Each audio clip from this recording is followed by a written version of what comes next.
Fikri Ramadan, seorang santri miskin lulusan pesantren kecil di desa, datang ke kota dengan satu harapan, bekerja halal demi mengangkat derajat ibunya. Berkas lamarannya rapi, sikapnya sopan, namun satu persatu perusahaan menolaknya. Bukan karena ia tak mampu, tapi karena penampilannya yang sederhana dan latar belakangnya yang dianggap tak menjual. Hingga suatu sore, di depan gedung perkantoran megah, Fikri duduk menahan lelah dan kecewa. Tanpa ia sadari, kejadian itu dilihat oleh Hanifah, seorang pengusaha sukses, janda cantik, pemilik perusahaan ternama. Tatapan Hanifah tertuju pada Fikri bukan karena iba semata, tapi karena melihat ketulusan yang jarang ia temui di dunia bisnis yang keras. Satu keputusan sederhana dari Hanifah mengubah segalanya. Fikri diberi kesempatan yang tak pernah ia dapatkan sebelumnya. Namun, takdir tidak berhenti di situ. Dari sebuah pekerjaan sederhana, lahirlah kepercayaan, dari kepercayaan tumbuh rasa, dan dari rasa, muncul kisah yang tak pernah mereka bayangkan. Sebelum lanjut ke ceritanya, jangan lupa subscribe, like, dan share serta tulis di kolom komentar dari mana asal kalian, agar kami semakin semangat membagikan kisah penuh makna ini. Fikri Ramadan melangkah keluar dari gedung itu dengan langkah yang nyaris tak terdengar. Pintu kaca otomatis menutup perlahan di belakangnya, seakan menandai berakhirnya satu harapan lagi. Di tangannya, map coklat yang sudah mulai kusut terlipat rapi, meski sudut-sudutnya telah lama kehilangan bentuk. Di dalamnya terselip surat penolakan ke-14, angka yang bahkan tak lagi ia hitung dengan sadar. Ia hanya tahu, setiap gedung yang ia datangi selalu memberinya jawaban yang sama, dengan kata-kata yang berbeda namun maknanya tak pernah berubah. Terima kasih sudah melamar, tapi kami belum bisa menerima Anda. Kalimat itu terngiang di kepalanya, bercampur dengan suara langkah kaki orang-orang kota yang berlalu lalang tanpa menoleh. Mereka berjalan cepat, sibuk dengan urusan masing-masing, mengenakan pakaian rapi dan sepatu mengilap. Fikri berdiri sesaat di depan gedung perkantoran megah itu, menatap ke atas, ke jendela-jendela tinggi yang memantulkan cahaya matahari sore. Di sanalah tadi ia duduk berhadapan dengan pewawancara, seorang pria muda berjas abu-abu yang senyumnya terasa profesional, tapi dingin. Pengalaman kerja kamu belum sesuai dengan kebutuhan kami, katanya sopan, sambil melirik sekilas ke sandal sederhana yang Fikri kenakan. Fikri mengangguk waktu itu. Ia selalu mengangguk. Bukan karena setuju, tapi karena tak ingin membantah. Baginya, membantah tak akan mengubah apapun. Ia hanya mengucapkan terima kasih, menunduk sopan, lalu berdiri dengan hati yang terasa makin berat. Angin kota menyambutnya begitu ia melangkah ke trotoar. Panas aspal bercampur debu, asap kendaraan, dan aroma kopi mahal dari kafe di sudut jalan. Semua terasa asing. Fikri mengencangkan tali tas lempangnya, tas kain hitam yang sudah menemaninya sejak berangkat dari desa. Di dalamnya hanya ada beberapa helai baju, Al-Quran kecil, buku catatan lamaran kerja, dan foto ibunya yang selalu ia simpan di saku dalam. Ia menarik napas panjang. Hasbiyallahu la ilaha illahua, gumamnya lirih, hampir tak terdengar oleh siapapun. Langkah kakinya pelan, menyusuri trotoar yang panjang. Sepatunya, sepatu bekas pemberian ustaz di pesantren, sudah mulai aus di bagian tumit. Setiap kali ia melangkah, solnya sedikit terangkat, menimbulkan suara kecil yang membuatnya malu. Tapi ia tetap berjalan, menunduk, seakan ingin menghilang di antara keramaian kota. Sudah 2 minggu Fikri berada di kota ini. 2 minggu yang terasa jauh lebih panjang dari bertahun-tahun hidupnya di desa. Di pesantren kecil tempat ia menimba ilmu, waktu berjalan lambat dan teratur. Subuh, mengaji, belajar, bekerja, lalu kembali mengaji. Hidup sederhana, tapi tenang. Di kota ini, waktu berlari. Orang-orang tidak menunggu. Jika kau terlambat selangkah saja, kau akan tertinggal dan dilupakan. Hari pertama datang ke kota, Fikri masih menyimpan optimisme. Ia berdiri tegak di depan cermin kamar kos sempitnya, merapikan kemeja putih satu-satunya yang ia setrika dengan susah payah. Ia berdoa lama sebelum berangkat, memohon agar Allah membukakan satu pintu rezeki yang halal. Ia percaya, selama niatnya baik, pasti ada jalan. Hari kedua, ketiga, hingga hari ke-10, optimisme itu perlahan terkikis. Bukan karena ia lelah berjalan, tapi karena tatapan orang-orang yang menilai sebelum mendengar. Ada yang menatap ijazahnya dengan ragu ketika membaca nama pesantren kecil yang tak pernah mereka dengar. Ada yang tersenyum tipis ketika melihat alamat desanya yang jauh dari kota. Ada pula yang terang-terangan berkata, kami butuh kandidat yang lebih representatif. Fikri tahu apa arti kata itu. Hari ini, hari ke-14, adalah hari terakhir yang ia janjikan pada dirinya sendiri. Jika hari ini masih gagal, ia tak tahu harus bagaimana. Uang simpanannya tinggal cukup untuk 2 hari makan sederhana. Ia tak ingin menelepon ibunya dan membuat wanita tua itu khawatir. Ibunya sudah terlalu banyak berkorban. Langkah Fikri terhenti di sebuah halte bus. Ia duduk di bangku besi yang panas karena matahari, meletakkan map coklat itu di pangkuannya. Ia membuka map tersebut perlahan, menatap deretan surat penolakan yang tersusun rapi. Tangannya bergetar sedikit, bukan karena marah, tapi karena menahan sesuatu yang lebih dalam, kecewa yang tak berani ia lepaskan. Ia teringat wajah ibunya. Wajah yang keriput karena usia dan kerja keras, tapi selalu tersenyum setiap kali Fikri pulang dari pesantren. Ibunya tak pernah menuntut apapun darinya. Bahkan saat Fikri pamit merantau ke kota, ibunya hanya berkata, kalau lelah, pulang saja, nak. Ibu bangga padamu, bekerja atau tidak. Kalimat itu yang justru membuat dada Fikri terasa sesak. Ia tak ingin pulang dengan tangan kosong. Bukan karena gengsi, tapi karena ia ingin membuktikan bahwa ilmu, kesabaran, dan kejujuran masih punya tempat di dunia ini. Ia ingin mengangkat derajat ibunya, sekecil apapun caranya. Di halte itu, Fikri menunduk lama. Lalu, tanpa sadar, bibirnya bergerak membaca istighfar. Satu persatu. Pelan. Tenang. Seperti yang selalu diajarkan Ustaz Rahman di pesantren. Astagfirullah. Astagfirullah. Seorang anak kecil berlari melewatinya, hampir menjatuhkan botol minum. Fikri refleks berdiri dan menangkap botol itu sebelum jatuh ke aspal. Anak itu berhenti, menatap Fikri dengan mata polos. Makasih, Kak, katanya ceria. Fikri tersenyum kecil dan mengangguk. Senyum itu singkat, tapi tulus. Setelah anak itu pergi, Fikri kembali duduk. Ia tak sadar bahwa dari kejauhan, seseorang memperhatikannya. Sore mulai turun. Cahaya matahari berubah keemasan, memantul di dinding gedung-gedung tinggi. Kota tampak indah dalam cara yang dingin. Fikri berdiri lagi, bersiap melanjutkan langkah. Ia tak tahu kemana, tapi ia tahu ia tak boleh berhenti. Di depan gedung perkantoran terakhir yang ia datangi hari itu, Fikri berhenti sejenak. Ia menoleh ke pintu kaca yang sama. Di sanalah harapannya baru saja runtuh. Namun alih-alih marah atau menangis, ia menunduk, merapikan map coklat itu, dan berdoa pelan. Ya Allah, kalau hari ini belum Engkau beri, aku ikhlas. Tapi jangan Kau biarkan aku jauh dari jalan MU. Kalimat itu keluar dari hatinya, tanpa hiasan. Setelah itu, ia melangkah pergi. Langkahnya pelan, tapi tegap. Seakan ia tak membawa beban, padahal pundaknya nyaris roboh. Ia tak tahu bahwa langkah terakhirnya hari itu bukanlah akhir dari segalanya. Ia tak tahu bahwa dari balik kaca mobil hitam yang terparkir di seberang jalan, sepasang mata sedang memperhatikannya dengan penuh perhatian. Mata yang melihat lebih dari sekadar pakaian lusuh dan sepatu aus.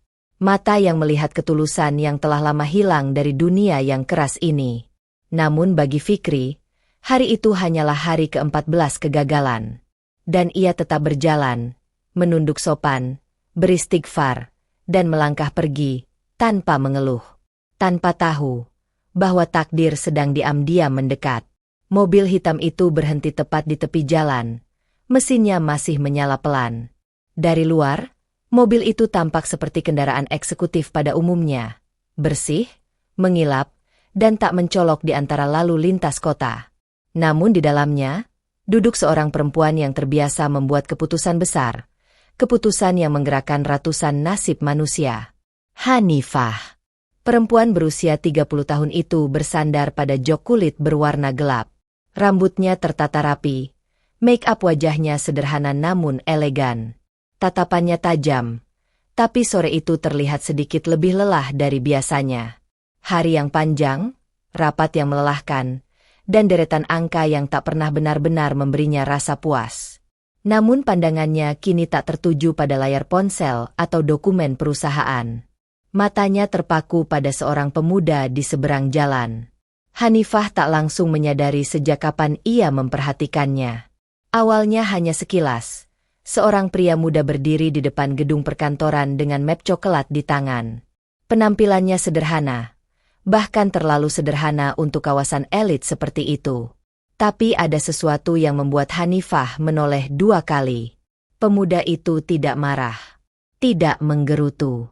Tidak pula menunjukkan ekspresi kecewa berlebihan seperti kebanyakan pencari kerja yang keluar dari gedung dengan bahu jatuh dan wajah kesal. Ia hanya berdiri sejenak, menunduk, lalu berjalan pergi dengan langkah pelan namun tegap. Hanifah menyipitkan mata, mencoba memahami perasaan aneh yang tiba-tiba muncul. Bukan rasa kasihan, ia terlalu sering melihat orang gagal dan bangkit kembali. Dunia bisnis sudah mengajarkannya untuk tidak mudah tersentuh oleh kesedihan orang lain. Ini berbeda. Ada ketenangan yang janggal pada pemuda itu. Bu Hanifah, kita jadi langsung ke kantor pusat. Suara sopir memecah keheningan. Sebentar, jawab Hanifah singkat, tanpa mengalihkan pandangan. Sopir itu diam. Ia sudah terbiasa dengan kebiasaan majikannya. Ketika Hanifah berkata, sebentar, artinya pikirannya sedang bekerja. Di seberang jalan, pemuda itu, Fikri, duduk di halte bus. Ia membuka map coklatnya, menatap isinya, lalu menunduk lama. Hanifah bisa melihat gerakan bibirnya dari jauh. Ia yakin, pemuda itu sedang berdoa. Entah mengapa, pemandangan itu membuat dada Hanifah terasa sedikit sesak. Ia teringat dirinya sendiri 10 tahun lalu. Seorang perempuan muda yang juga berdiri di titik terendah hidupnya, ditinggal orang yang ia percaya, diremehkan kolega, dan dipandang sebelah mata hanya karena ia memilih berdiri sendiri. Bedanya, Hanifah melawan dunia dengan ambisi dan kemarahan. Ia menggenggam keras rasa sakit itu dan mengubahnya menjadi kekuatan. Pemuda itu tidak. Ia memilih diam. Ia memilih menerima. Dan justru itulah yang membuat Hanifah terus menatapnya. Ketika seorang anak kecil hampir menjatuhkan botol minum dan pemuda itu sigap berdiri untuk membantu, Hanifah tahu perhatiannya bukan kebetulan. Gerakan itu refleks, tanpa berpikir, tanpa berharap dilihat siapapun. Pemuda itu bahkan hanya tersenyum kecil, lalu kembali duduk seperti tidak terjadi apa-apa. Tak ada usaha untuk terlihat baik. Tak ada kepura-puraan.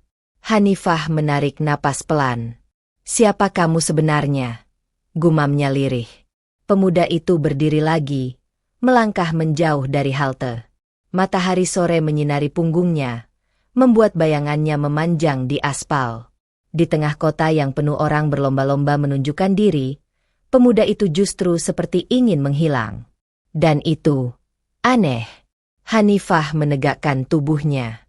Ada sesuatu dalam dirinya yang bergerak, bukan naluri bisnis, bukan juga rasa iba. Lebih seperti dorongan kecil yang mengatakan bahwa ia tidak seharusnya hanya menonton. Ia menoleh ke sopirnya. Pak, berhenti sebentar di depan sana. Sopir itu terkejut, tapi langsung menuruti. Mobil melaju pelan, lalu berhenti beberapa meter dari tempat pemuda itu berjalan. Hanifah membuka pintu mobil. Begitu kakinya menyentuh trotoar, beberapa pasang mata langsung melirik. Perempuan seperti Hanifah selalu menarik perhatian, bukan hanya karena kecantikannya, tapi karena aura tegas yang ia bawa. Namun ia tak peduli. Matanya hanya tertuju pada satu orang. Mas. Suara itu membuat Fikri berhenti melangkah. Ia menoleh perlahan. Ketika melihat seorang perempuan berpakaian rapi berdiri beberapa langkah darinya, ekspresinya berubah sedikit, terkejut, lalu bingung. "Iya, Bu," jawabnya sopan, sambil menunduk ringan. Satu hal yang langsung Hanifah perhatikan, cara pemuda itu memanggilnya. Tidak, Mbak. Tidak pula ragu. Ada rasa hormat yang tulus, bukan dibuat-buat. "Kamu tadi habis dari gedung itu?" tanya Hanifah, menunjuk sekilas ke arah gedung perkantoran. "Iya, Bu."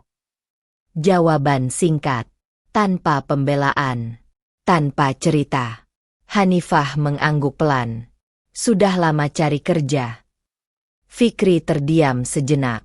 Ia menimbang kata-katanya, lalu menjawab jujur. "Sudah 2 minggu, Bu." Nada suaranya datar. Bukan karena putus asa, tapi karena menerima. Entah mengapa, itu membuat Hanifah semakin yakin. "Latar belakang pendidikan?" tanya Hanifah lagi. "Saya lulusan pesantren," jawab Fikri. "Belum pernah kerja di perusahaan besar." Hanifah bisa saja berhenti di situ. Semua logika bisnis mengatakan bahwa pemuda ini bukan kandidat ideal. Tapi logika tak selalu memimpin keputusan terpenting dalam hidup seseorang. Hanifah menatap mata Fikri. "Kalau saya beri kamu pekerjaan sederhana, bukan posisi besar, bukan gaji tinggi, kamu mau?" Fikri terkejut. Matanya membesar sesaat, lalu kembali tenang. Ia menunduk, menarik napas, dan menjawab dengan suara yang sedikit bergetar. Bukan karena takut, tapi karena haru. "Selama halal dan saya bisa dipercaya, saya mau, Bu." Kalimat itu sederhana. Namun bagi Hanifah, itu terdengar seperti sesuatu yang sudah lama tidak ia dengar. Ia tersenyum tipis. "Baik. Besok pagi datang ke alamat ini." Hanifah menyerahkan kartu nama.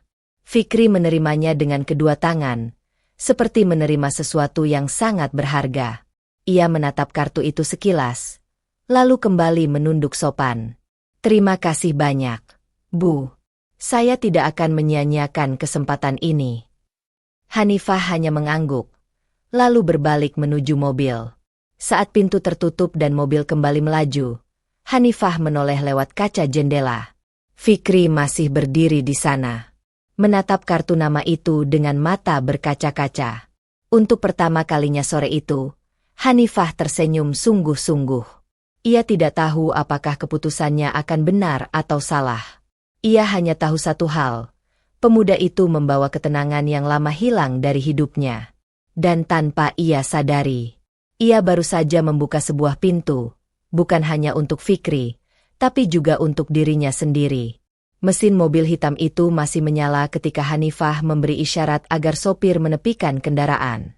Suara lalu lintas sore bercampur dengan klakson dan deru mesin.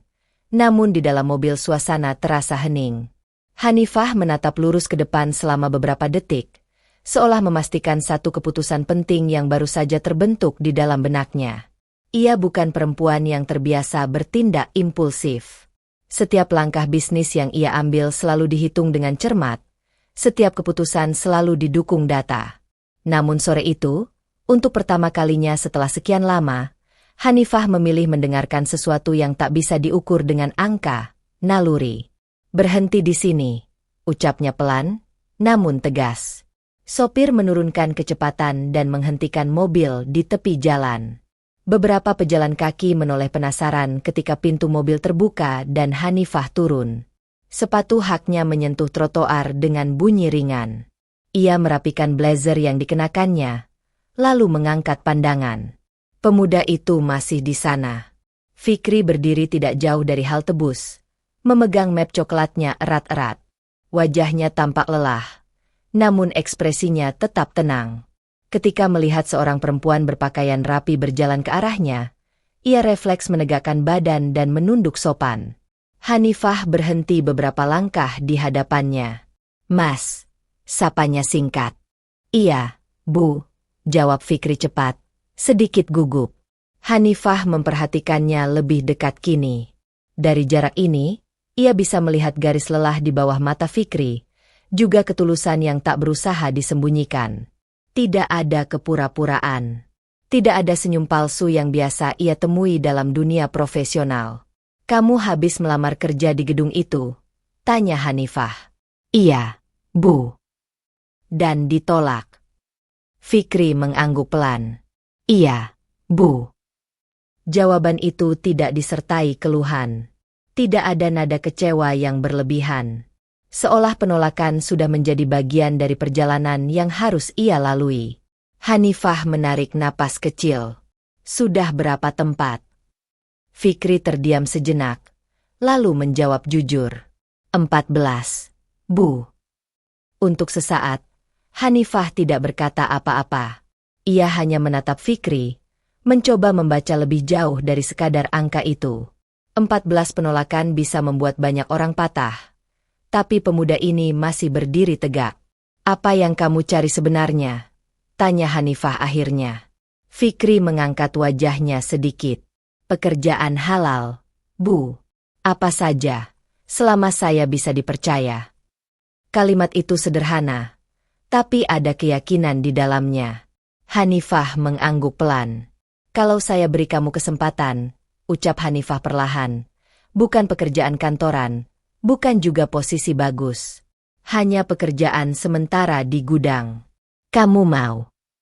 Fikri terkejut. Pertanyaan itu datang terlalu tiba-tiba. Ia sempat mengira perempuan di hadapannya hanya ingin bertanya atau sekadar memberi nasihat. Namun tawaran ini nyata. Jantungnya berdegup lebih cepat. Tangannya yang memegang map coklat itu sedikit bergetar.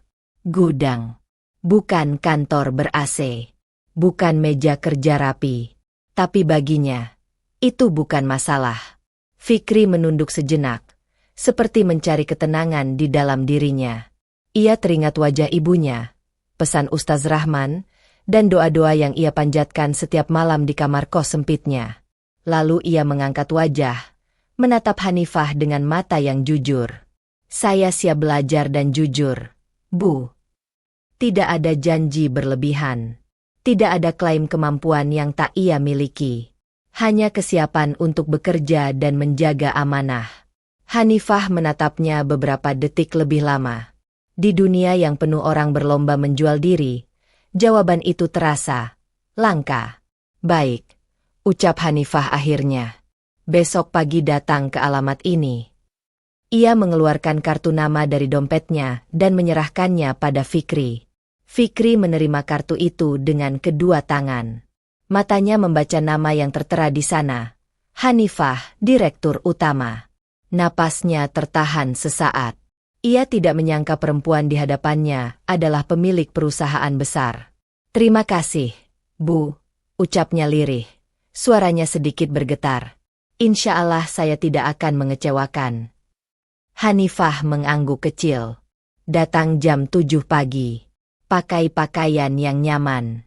Kerjanya tidak ringan. "Iya, Bu," jawab Fikri mantap. Hanifah berbalik menuju mobil. Namun sebelum masuk, ia berhenti sejenak dan menoleh. "Fikri," panggilnya. "Iya, Bu." "Di tempat saya, yang paling penting bukan kepintaran, tapi kejujuran." Fikri tersenyum kecil, lalu menunduk. "Itu yang saya jaga, Bu." Pintu mobil tertutup. Kendaraan itu melaju perlahan, meninggalkan Fikri berdiri sendirian di trotoar. Fikri menatap kartu nama di tangannya lama sekali.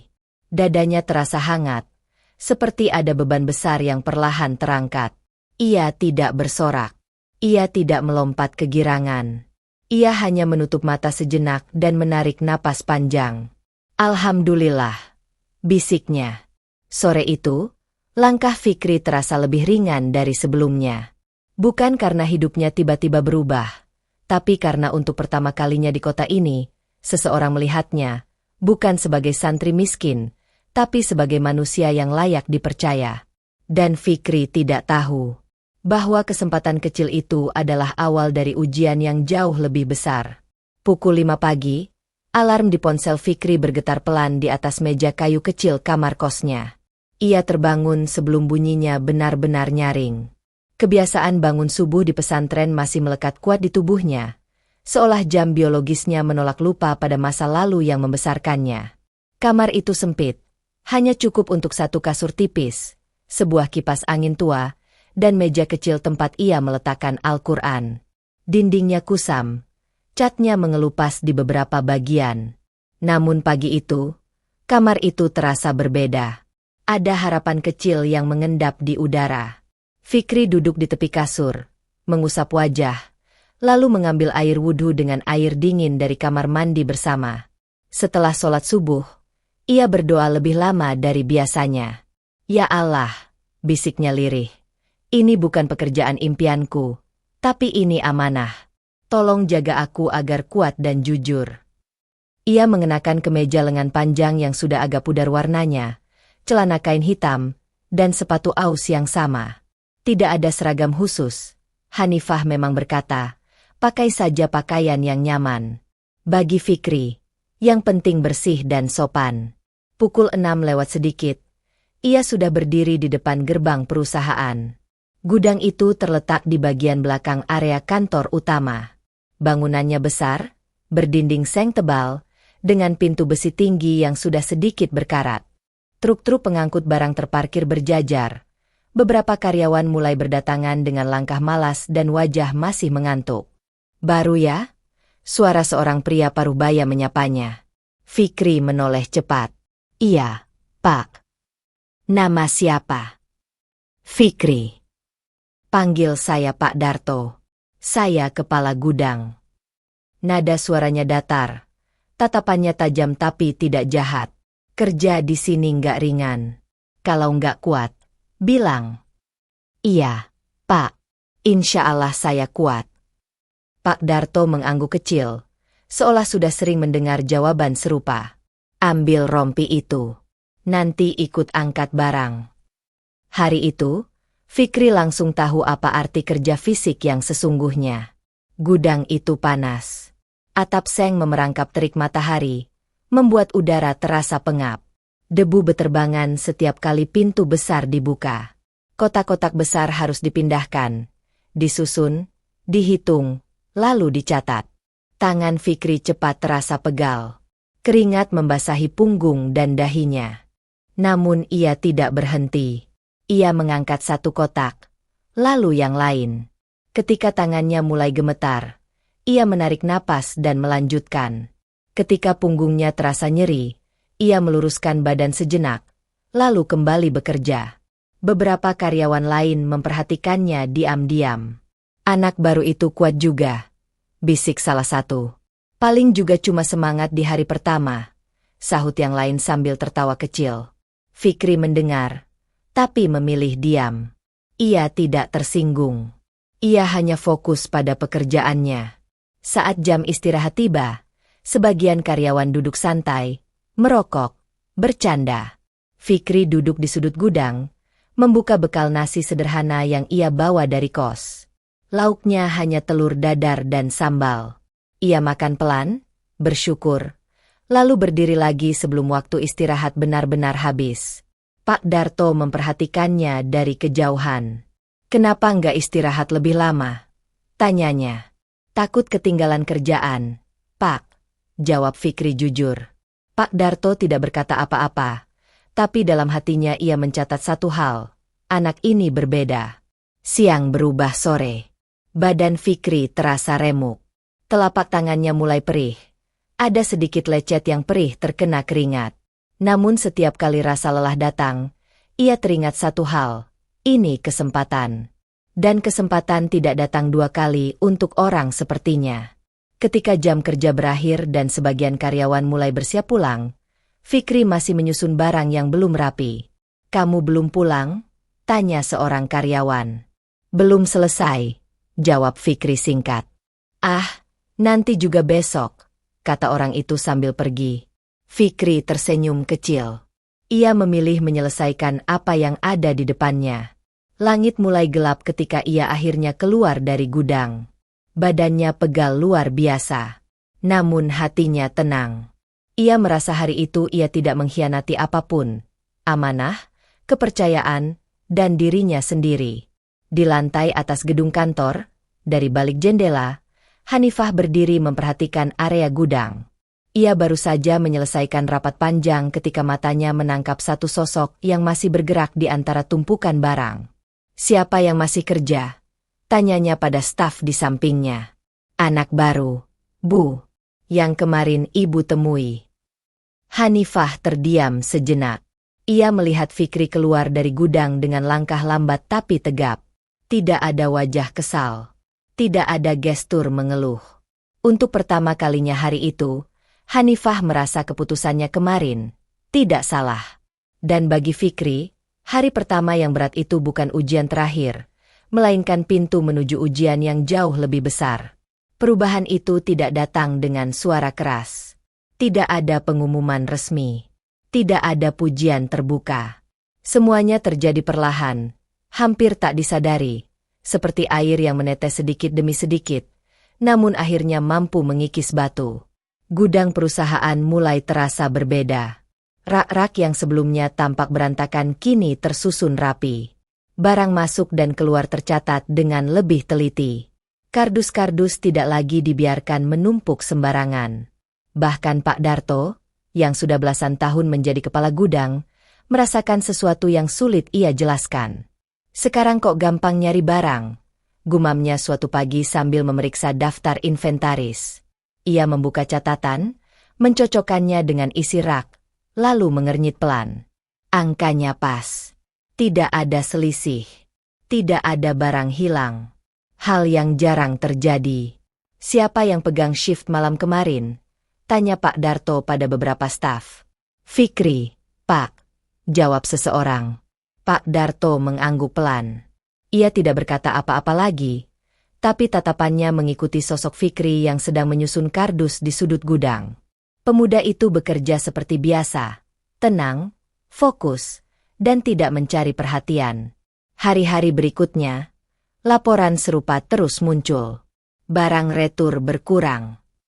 Kesalahan input hampir nggak ada. Gudang lebih rapi dari biasanya. Semua laporan itu akhirnya sampai ke lantai atas. Di ruang rapat yang dingin dan rapi, Hanifah duduk di ujung meja panjang.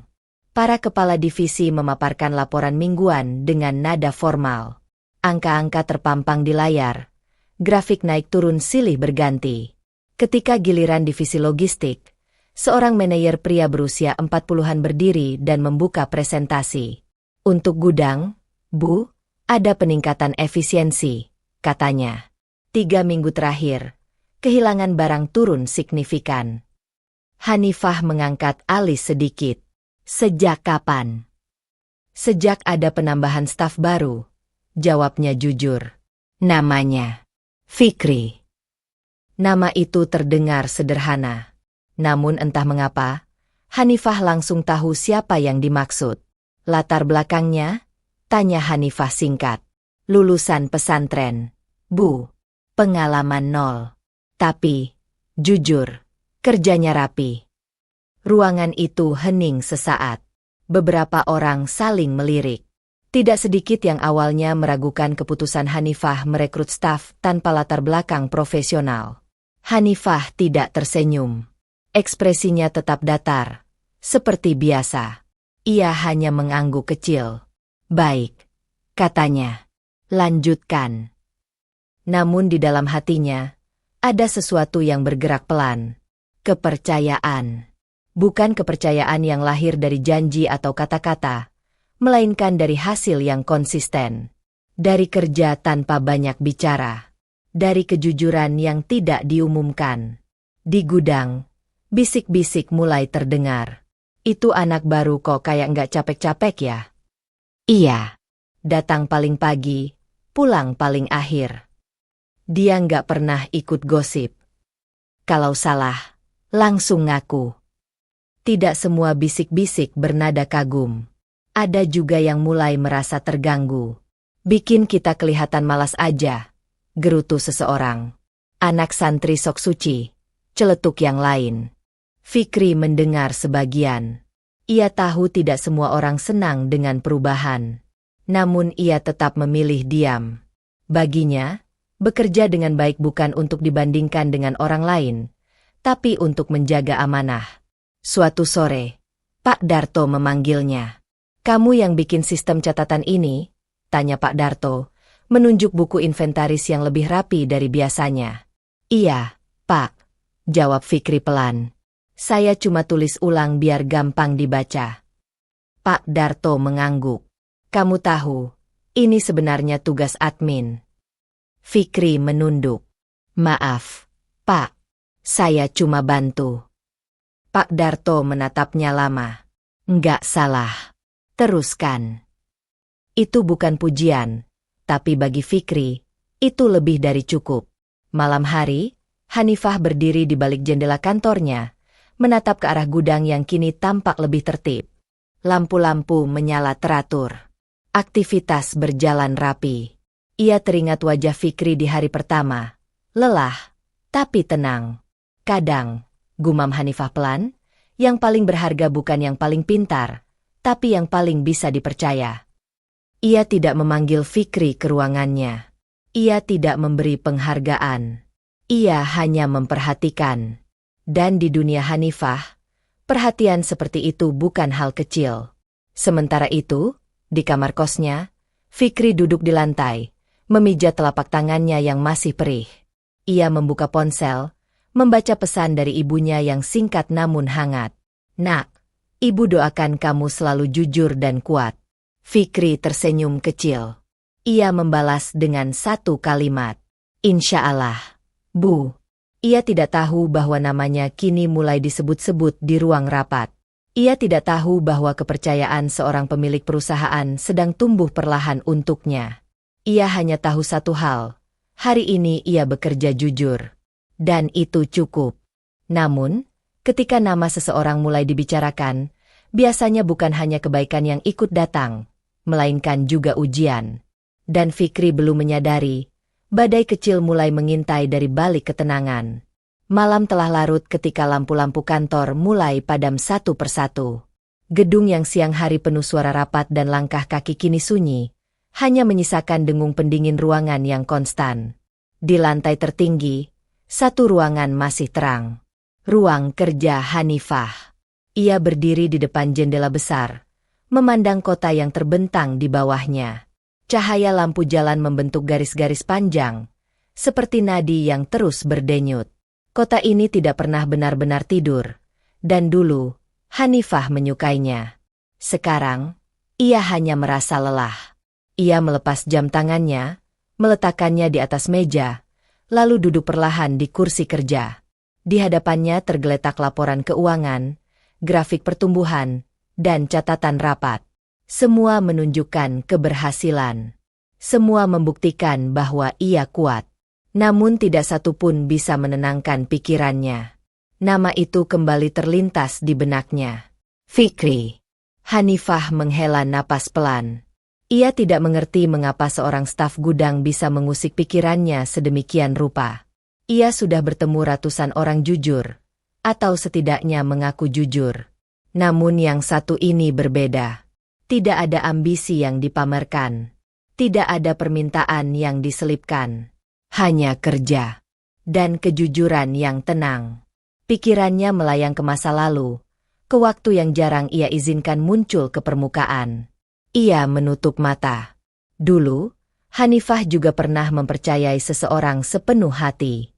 Ia menikah muda dengan pria yang ia kira akan berjalan bersamanya menghadapi dunia. Mereka membangun perusahaan dari nol. Hanifah bekerja keras di balik layar, mengurus administrasi, strategi, dan jaringan. Ia percaya, cinta dan kerja keras akan cukup. Ternyata tidak. Pengkhianatan itu datang tanpa peringatan. Bukan hanya perselingkuhan, tapi juga pengkhianatan dalam kepercayaan. Dana perusahaan diselewengkan. Tanda tangan dipalsukan. Dan ketika semuanya terbongkar, Hanifah berdiri sendirian, dengan utang, reputasi yang nyaris hancur, dan hati yang retak. Perceraian itu bukan sekadar perpisahan. Itu pengadilan. Itu hinaan. Itu malam-malam panjang yang ia lalui tanpa tidur, menahan tangis agar tidak terlihat lemah.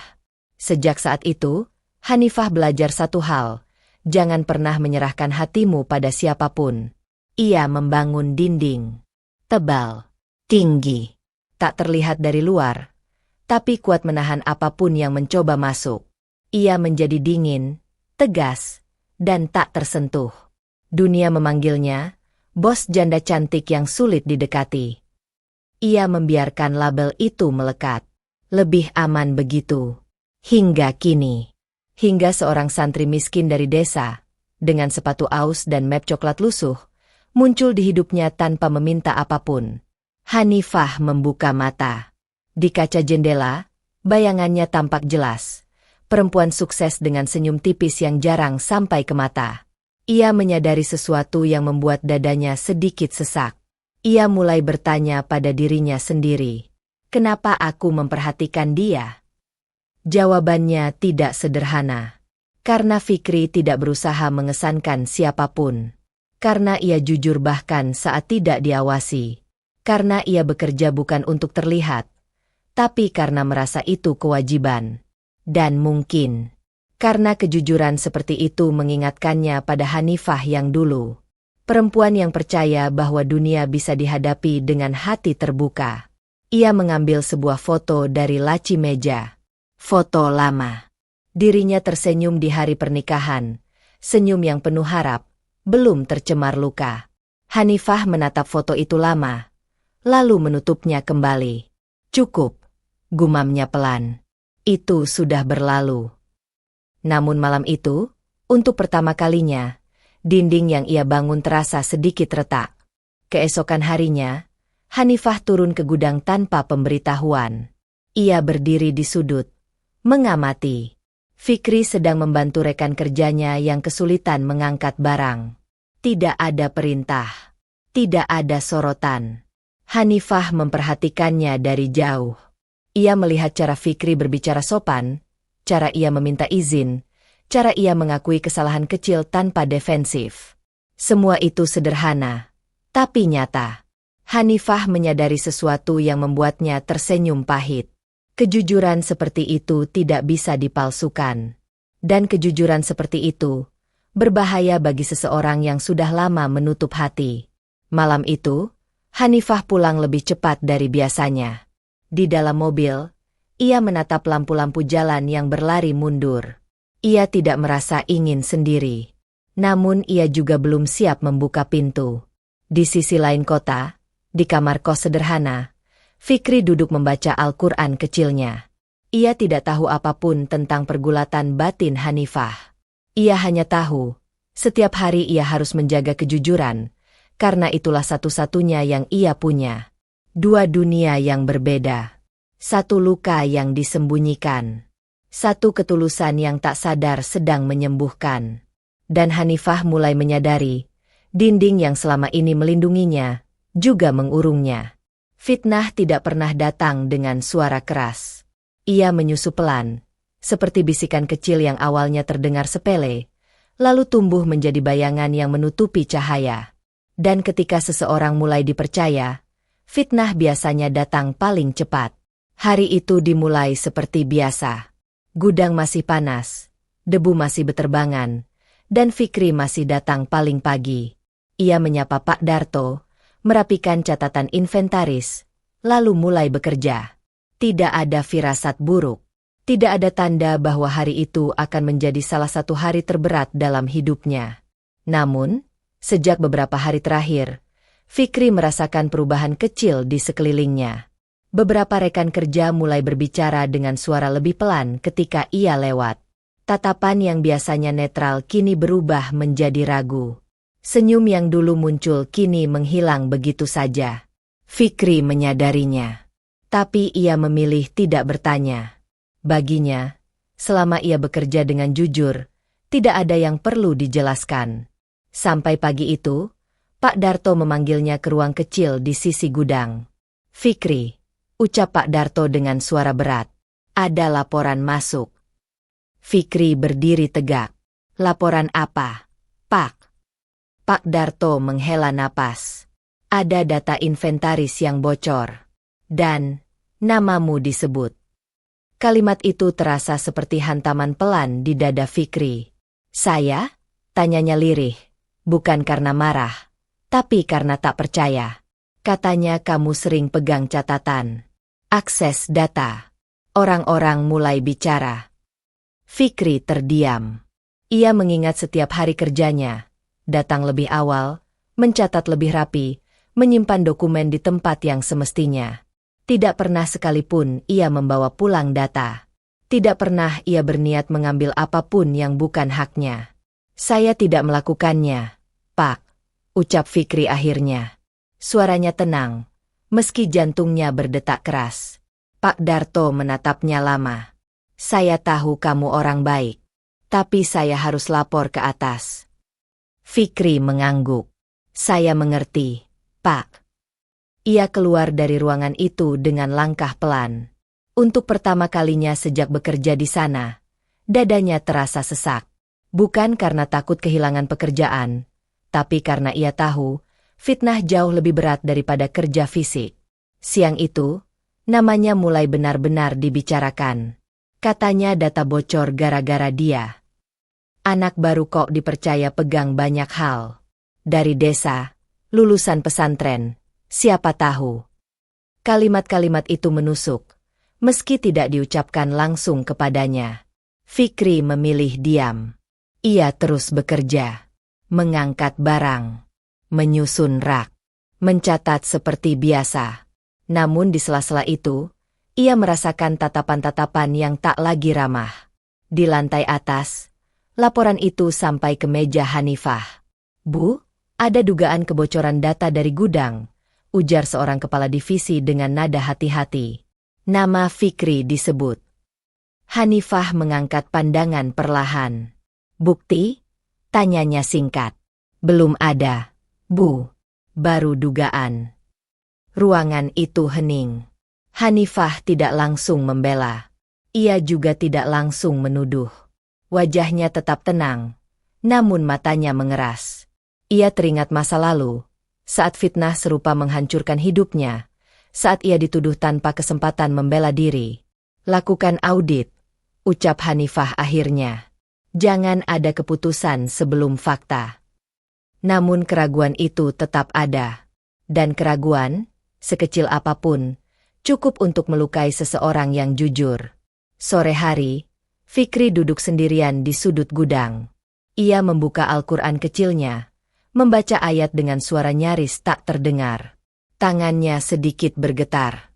Ya Allah, bisiknya dalam doa yang panjang. Engkau tahu aku tidak mengambil apapun. Jika ini ujian, kuatkan aku. Jangan biarkan aku marah. Jangan biarkan aku dendam. Ia tidak membela diri. Ia tidak mendatangi Hanifah. Ia tidak memohon keadilan dengan suara lantang. Ia memilih satu hal yang ia yakini sejak awal hidupnya, menyerahkan kebenaran pada Allah. Malam itu, ia pulang ke kos dengan langkah lebih lambat dari biasanya. Ia duduk di lantai, memandang dinding kosong, lalu menangis untuk pertama kalinya sejak datang ke kota.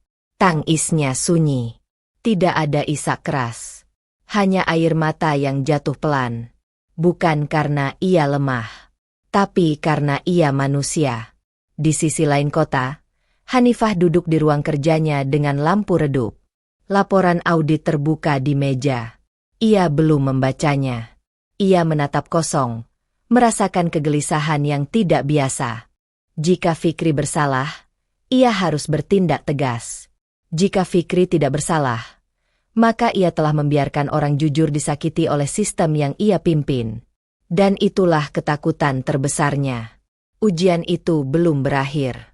Bagi Fikri, ini bukan lagi soal pekerjaan. Ini soal harga diri. Soal iman. Soal apakah kejujuran benar-benar masih punya tempat di dunia yang penuh bisik-bisik. Dan bagi Hanifah, ini akan menjadi titik di mana ia harus memilih, percaya pada laporan, atau percaya pada mata dan hatinya sendiri. Kebenaran sedang berjalan perlahan. Namun sebelum ia tiba, Fikri harus bertahan, sendirian. Audit internal tidak datang seperti badai. Ia datang perlahan, senyap, dan dingin, seperti cermin besar yang memantulkan kebenaran apa adanya, tanpa emosi, tanpa belas kasihan. Selama 3 hari, tim audit bekerja tanpa banyak bicara. Setiap catatan diperiksa. Setiap akses data ditelusuri. Setiap jam kerja dicocokkan. Gudang yang biasanya riuh kini terasa tegang, seolah udara di dalamnya ikut menunggu hasil akhir. Fikri tetap bekerja. Ia tidak dipindahkan. Tidak diskors. Namun bayang-bayang kecurigaan masih menggantung di sekelilingnya. Beberapa rekan kerja masih menjaga jarak. Beberapa lagi menatapnya dengan rasa bersalah yang belum berani mereka akui. Setiap malam, Fikri pulang dengan tubuh lelah dan hati yang diuji. Namun setiap pagi, ia tetap datang paling awal. Tetap menyapa. Tetap bekerja. Seolah tidak ada apa-apa yang perlu ia buktikan. Karena bagi dirinya, kebenaran bukan sesuatu yang perlu dipertontonkan. Di lantai atas, Hanifah duduk di ruang rapat kecil bersama tim audit. Wajahnya tenang, tapi matanya tajam. Ia mendengarkan satu persatu temuan yang dipaparkan. Akses data terjadi di luar jam kerja Fikri, ujar ketua tim audit. Hanifah menegakkan tubuhnya. Siapa yang punya akses? Tanyanya. Karyawan lama. Bu. Bagian logistik internal. Data dipindahkan menggunakan akun lain, tapi jejak digitalnya tertinggal. Nama itu disebut. Sejenak ruangan terasa hening. Hanifah menutup matanya pelan. Dadanya terasa berat. Bukan karena marah, melainkan karena sadar bahwa ia hampir mengulang kesalahan terbesar dalam hidupnya, membiarkan fitnah berdiri lebih tinggi dari kebenaran. Pastikan semua bukti lengkap, ucap Hanifah akhirnya. Suaranya tenang, tapi ada getar halus yang sulit disembunyikan. Saya ingin ini disampaikan secara terbuka. Siang itu, seluruh karyawan diminta berkumpul di area gudang. Tidak ada yang tahu alasan pastinya. Bisik-bisik terdengar. Tatapan saling bertukar. Fikri berdiri di barisan belakang. Tangannya terlipat rapi di depan. Wajahnya tenang, meski jantungnya berdetak keras. Hanifah datang tanpa pengawal. Ia berdiri di depan mereka semua. Tidak ada podium. Tidak ada mikrofon. Hanya dirinya, karyawan-karyawannya, dan kebenaran yang akan diucapkan. Saya minta perhatian, ucapnya. Gudang mendadak sunyi. Beberapa hari terakhir, perusahaan ini diuji oleh fitnah, lanjut Hanifah. Dan hari ini, audit internal telah selesai. Beberapa orang menahan napas. Pelaku kebocoran data telah ditemukan, kata Hanifah tegas. Dan bukan Fikri. Kepala-kepala terangkat. Bisik-bisik langsung berhenti. Hanifah menoleh ke arah Fikri. Fikri Ramadan. Panggilnya. Fikri terkejut. Ia melangkah maju dengan ragu, lalu berhenti beberapa langkah di depan Hanifah. Ia menunduk sopan, seperti biasa. Selama audit berlangsung, lanjut Hanifah, kamu memilih diam. Kamu tidak membela diri. Kamu tidak menuntut keadilan dengan suara keras. Ia menarik napas dalam. Dan itu adalah kesalahan saya.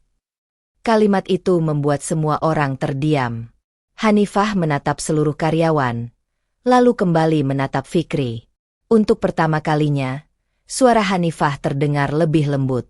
Saya seharusnya lebih cepat melindungi orang jujur, katanya. Dan hari ini, di hadapan kalian semua, saya minta maaf. Hanifah menundukkan kepalanya. Sebuah gestur yang tidak pernah ia lakukan sebelumnya. Gudang itu seolah berhenti bernapas. Fikri terkejut. Matanya membesar, lalu segera berkaca-kaca. Ia melangkah maju setengah langkah. Panik. Bu, tidak perlu, katanya pelan. Hanifah mengangkat tangan, menghentikannya. Justru perlu, ucapnya tegas. Karena kejujuran yang dibiarkan terluka adalah tanggung jawab pemimpin. Ia menoleh ke seluruh karyawan. Hari ini, saya ingin kalian belajar satu hal, katanya. Orang yang paling tenang bukan berarti bersalah. Dan orang yang paling sederhana bukan berarti bisa diinjak. Beberapa kepala tertunduk. Hanifah kembali menatap Fikri. Mulai hari ini, ucapnya, nama Fikri Ramadan tidak lagi disebut sebagai santri miskin dari desa. Ia adalah simbol kejujuran di perusahaan ini. Tepuk tangan pelan terdengar. Lalu semakin keras. Fikri berdiri kaku. Air matanya jatuh tanpa ia sadari. Ia tidak menangis karena menang, melainkan karena akhirnya kebenaran berdiri tanpa perlu ia kejar. Ia menunduk dalam-dalam. Terima kasih, Bu, ucapnya lirih. Saya tidak pernah ragu pada keadilan Allah.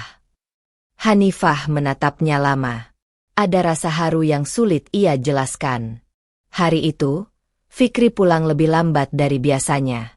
Bukan karena kerja, tapi karena banyak yang menghampirinya, meminta maaf, menepuk bahunya, atau sekadar tersenyum canggung. Di kamar kosnya malam itu, Fikri sujud lama. Tangisnya kembali pecah, namun kali ini bukan karena sakit, melainkan karena syukur.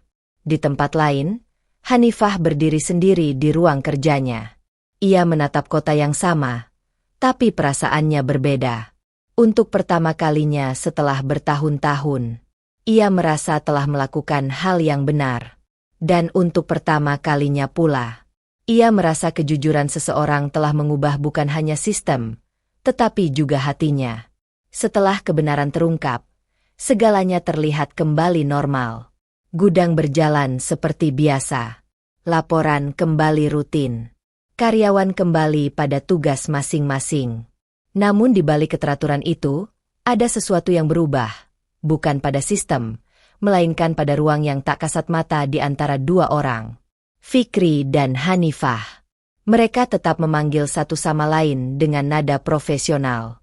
Tidak ada perlakuan istimewa. Tidak ada perhatian berlebihan. Bahkan, jika dilihat sekilas, hubungan mereka tampak sama seperti sebelumnya. Namun jarak itu tidak lagi sama. Hanifah mulai lebih sering turun ke gudang.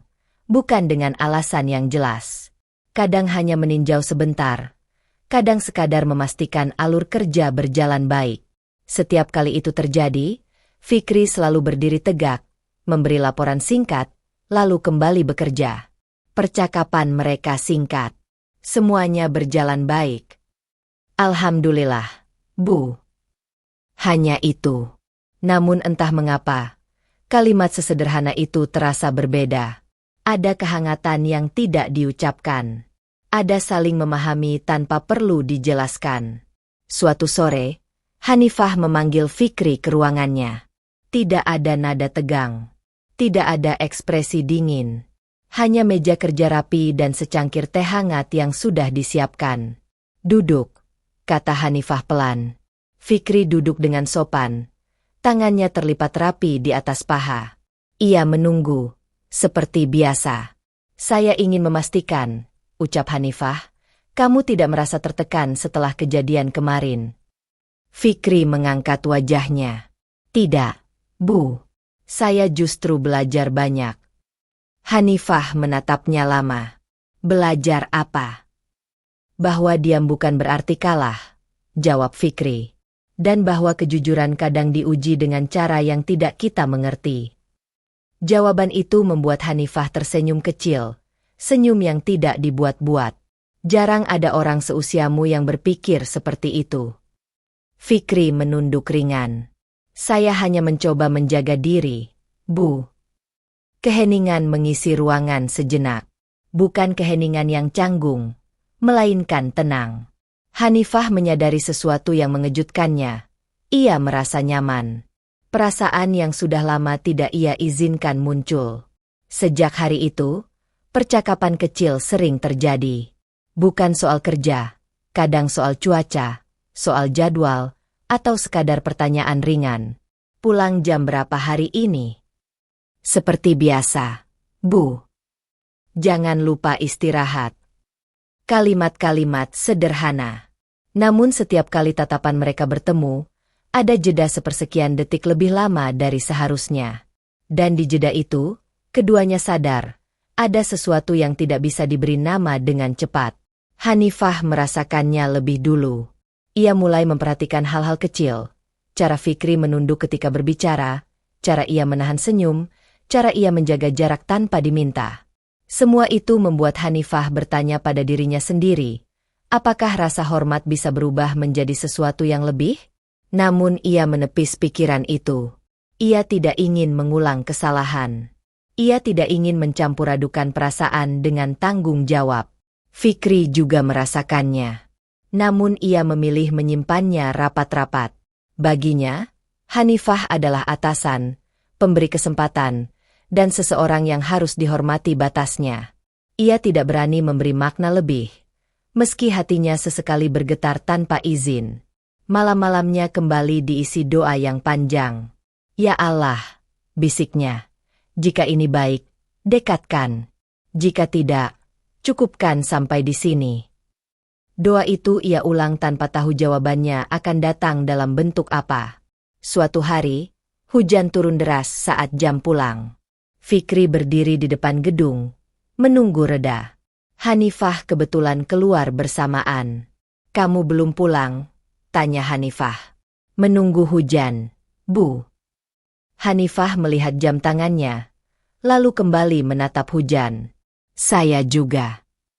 Mereka berdiri bersebelahan, menjaga jarak yang sopan. Tidak ada percakapan, hanya suara hujan dan napas yang tertahan.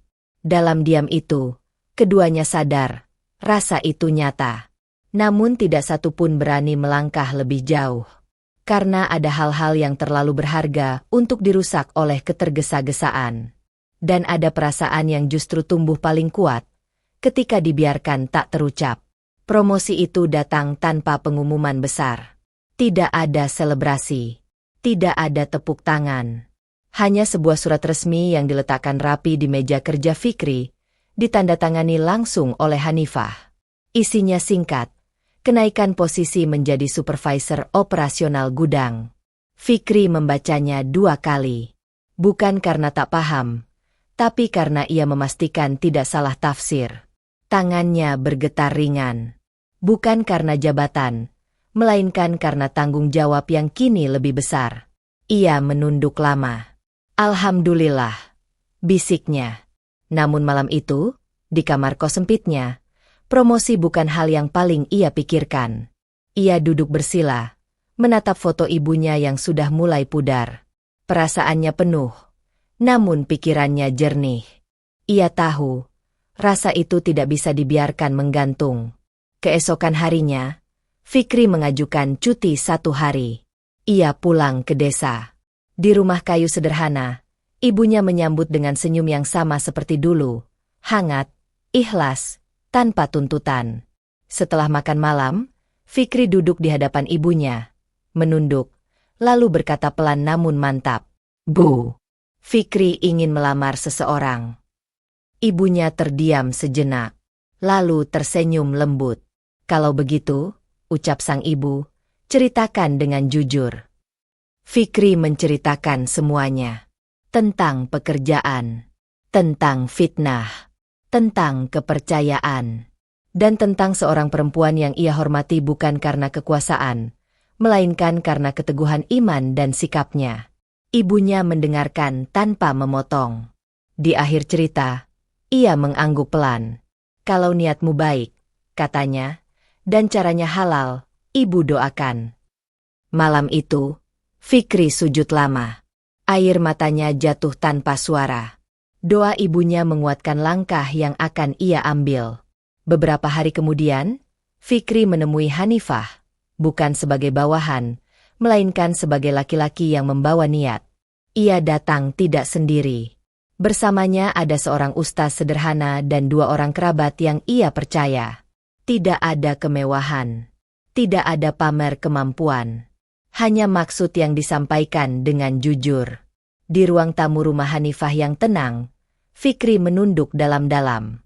"Saya datang bukan membawa apa-apa selain niat," ucapnya. "Saya tidak berani menjanjikan kemewahan, tapi saya berani berjanji menjaga amanah." Hanifah menatapnya lama. Ia tidak melihat santri miskin, tidak melihat karyawan. Ia melihat seorang laki-laki yang tahu batas, tahu arah, dan tahu kepada siapa ia harus bertanggung jawab. Ia menoleh kepada ustaz, lalu kepada orang-orang yang hadir. Kemudian kembali pada Fikri. "Saya menerima," ucap Hanifah pelan. "Bukan karena siapa kamu sekarang, tapi karena siapa kamu saat diuji." Kalimat itu menutup semua jarak yang pernah ada. Hari pernikahan mereka sederhana. Tidak ada sorotan. Tidak ada gemerlap. Namun doa mengalir dari banyak arah. Fikri duduk dengan tenang. Hanifah tersenyum dengan damai. Saat ijab kabul terucap lancar, Hanifah menunduk, air matanya jatuh. Bukan air mata luka, melainkan air mata pulang. Beberapa waktu setelah itu, kehidupan berjalan seperti biasa, namun lebih bermakna. Di kantor, mereka tetap profesional. Di rumah, mereka belajar menjadi tim. Tidak ada yang berubah secara drastis. Hanya satu hal yang pasti. Takdir yang dijaga dengan iman, selalu menemukan jalannya secara halal. Dan santri miskin yang dulu ditolak di mana-mana, akhirnya diterima bukan oleh dunia, tapi oleh takdir yang tepat.